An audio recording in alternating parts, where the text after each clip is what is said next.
мэндийг хүргэе. Өнөөдрийн хичээлээр огш нь олон үлдэлтэй тэгшгэлийг хэрхэн яаж бодох юм бэ? За арга аргачлалыг тайлбарч өгье. 4-5 дугаар ангийн сурагчдад зориулсан. За хичээлийн маань зорилго 3 ба 4 үлдэлтэй тэгшгэлийг бодох аргад суралцсанаа.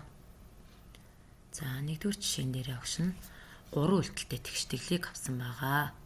За бодхоос өмнө бүгдээрээ хэрвээ энэ илэрхийлэл байсан бол бид нар яаж бодох вэ?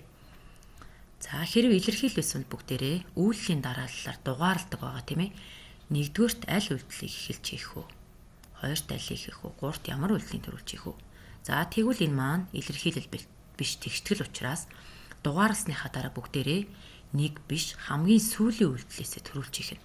За сүүлийн үйлдэлээсээ төрүүлж хийхийн тулд 3 үйлдэлтэй тэгштгэл маань байна. 3 үйлдэлтэй тэгштгэл маань 3 дахь үйлдэлээ үлдээгээд 1 2 дахь үйлдэлээ хуулаа доор нь биччихнэ. За одоо тэгвэл хувьсагч маань яах нь гэхээр хасах тэмдгийн хамгийн сүүлийн үйлдэл маань мэдээж хасах үйлдэл нь тийм ээ. Тэгвэл хасах үйлдэлээс эхлэхийн тулд хувьсагч маань хаана байна вэ гэдгээс шалтгаална.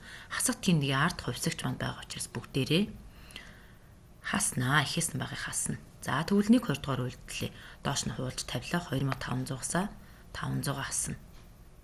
Ингээд 1500 гарах нь.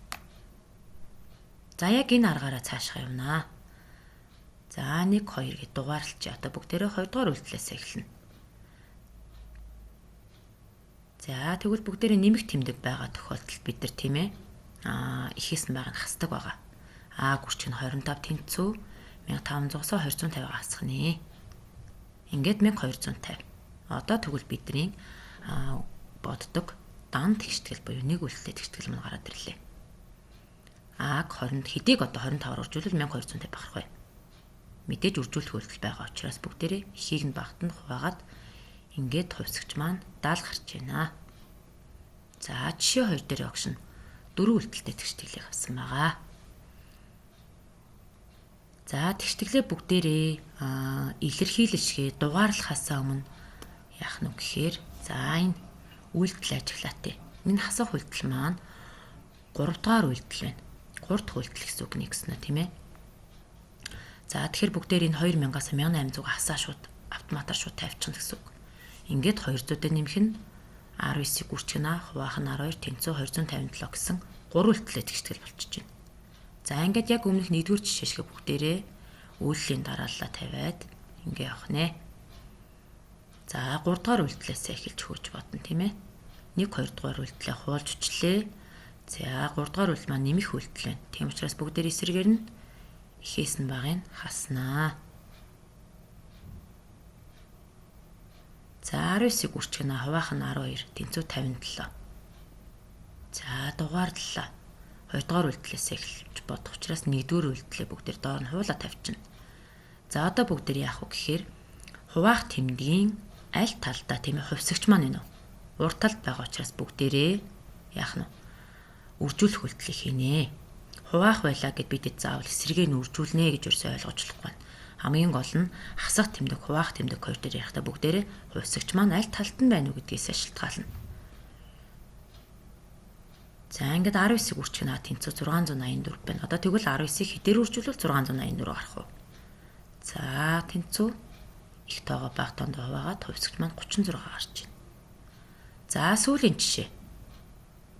За мөн 4 үйлдэлтэй тэгштгэл авсан байгаа. Энэ жишээ хоёроос юугаараа ялгаатай юм бэ гэхээр за магадгүй хүүхдүүд маань энэ дээр иймэрхүү алдаа гарах гэдэг. 4000-аас 3000-аа хасаад автоматар тавих гэдэг шүү доороо. 2 дугаар жишээн дээр би тэгсэн нэмэ. За тэгвэл энэ дээр тийхгүй. Энэ дээр бүгдээрээ дугаарлаад байна. Яагаад гэхээр хэрвээ илэрхийлэл байсан бид нар хизээж 4000-аас 3000 хасахгүй төрүүлж 3000-аа эхний эхлээд тийм ээ хаалтан доторх үйлдэлүүдээ гүйцэгчээд дараа нь 3000-ыг хуваах нь хаалтан дотор байгаа тоонд хуваана. Тэгээ эцсийн хариу, эцсийн үйлдэл маань 4000-аас эцсийн хариугаа асах учраас энэ дээр ерөөсө бүгдээрээ яах нь энэ хоёрыг шууд автоматар саяны шиг хасаж тавихгүй нэ гэсэн үг. За 1-р жишээ адил бүгдээрээ дугаарлалчна. За 4-р үйлдэл маань хасах үйлдэл байна. 4-р үйлдэлээс эхэлж гин. Хасах үйлдэлийн ард хувьсагч маань байгаа учраас бүгдээрээ ихээс нь багыг хасна. За бичгэлээ яаж хийх вэ гэхээр бүгдээрээ 4-р үйлдэлээс эхлэх учраас 1 2 3 дугаар үйлдэлээ доор нь хуулаад биччихнэ. Ингээд 4,000-аас 3,850-ааслаа 150 гарч байна. За дахиад дугаарлана. Хаалтан доторхоо 1 2 гэж дугаарлчаад хаалтын гадна буюу төгсгөлөөс нь хөөж бодоод байгаа тийм ээ. За мөн адилхан хуваах тэмдгийн арталт хувьсгч маань байна. Тийм учраас бүгдээрээ их тоогоо бага тоондоо хуваах нэ. 3,150 хуваад ингээд 220 гарч байна. За одоо ингээ 2 үлдэлтэй тэгштгэл болчлоо. Бодоход амархан болоод ирж байна тийм ээ. За хасах үлдлээсээ. За энэ дээр хасах үлдэл байгаа юм чи бидэд автоматар нэмнэ гэж бас болохгүй. Хасах үлдлийн одоо тийм ээ баруун талд нь хувьсгч маань байна уу, зүүн талд нь хувьсгч маань байна уу гэдгээс шалтгаална. За энэ удаад бада хасах тэмдгийн урд талд буюу зүүн талд нь зүүн гар талд нь хувьсгч байгаа учраас бид нэр их тоон дээр бага тоогоо нэмж өгнө. За одоо дан тэгштгэл болцсон үед бидэд амархан тийм ээ. Тэнцүү 300-ыг 16 хуваалаа. За энэ хувьсгч маань 20 гарах нэ. За одоо хүүхдүүд маань эдгээр зүйлсийг дэвтэр дээрээ тэмдэглээд авчиж болно. Бид нар тийм ээ ямар үед нэмдгийг, ямар үед хасдгийг гэдэг дээр эргэлзээ зарим хүүхдүүд маань алдаад байдаг бол 4 тоодоор ингэ сурагчд маань тийм ээ дэвтрийнхаа нэг буланд ч юм уу нэг хэрэгтэй газар үнийг тэмдэглээд авчих зүгээрээ гэсэн үг.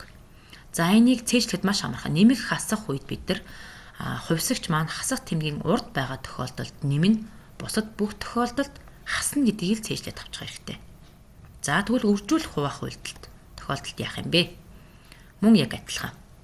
Хуваах тэмдгийн урд хувьсгч байгаа тохиолдолд үржүүлнэ, бусад бүх тохиолдолд үржигч бай, хуваахч бай, хуваах нэ их тоог нь бага тувна. За энэ 8 зүйлийг тэмдэглээд авчаарай. За өнөөдрийн хичээлд энэ төхөрөд өндөрлж байна. Та бүхэндээ баярлалаа. Түр баяртай.